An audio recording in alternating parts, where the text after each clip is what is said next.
নোয়াখালী সেনবাগে আওয়ামী সন্ত্রাসী ও হেলমেট বাহিনীর প্রধান সোহেল সালাউদ্দিন ও সুমনের নেতৃত্বে এক ব্যবসায়ী ও বিএনপি নেতার বাড়িতে হামলার অভিযোগ উঠেছে।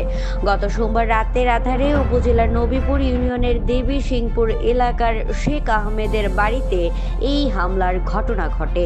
বৃহস্পতিবার সকালে জেলা শহর মাইজদির ইউরো শপিং কমপ্লেক্স আয়োজিত এক সংবাদ সম্মেলনে ভুক্তভোগী ব্যবসায়ী ও বিএনপি নেতা শেখ আহমেদ এসব অভিযোগ করেন।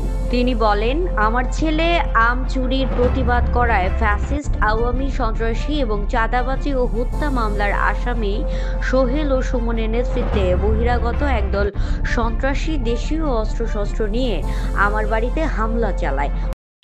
অনুমানিক 11:30 হবে। এমন সময় অতর্কিতভাবে সালাউদ্দিন সহ সন্ত্রাসী সোহেল সহ এবং সুমন সহ অনেক আমাদেরকে বাড়িতে এসে আমার একা বাড়ি আমাদেরকে গাল বন্ধ করতেছে, দেশীয় অস্ত্র সহ আমাদেরকে মারি ফেলবে এবং বদমাশ করবে।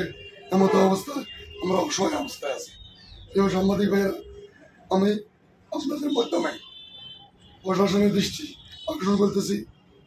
নোয়াখালী এসপি সাহেব, শ্যামবাগ থানা এবং মাননীয় প্রধান উপদেষ্টা মাধ্যমে আমি তাদের সবার কাছে বিচার চাই।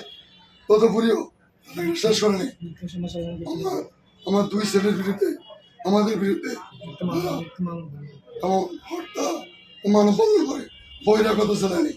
আমার বড় ছেলে বাজারে ব্যবসায়ী, ছোট ছেলে ব্যবসা করে, আমি নিজে ব্যবসা করি এবং আমাদেরকে হুমকি ধুমকি দিচ্ছে, আমাদেরকে বদমাশ করবে এবং এরপরও আমাদের বিরুদ্ধে একটা অভিযোগ দাখিল করে।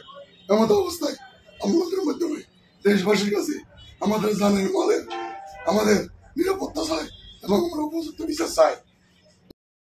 Desk report, Noakhali express TV.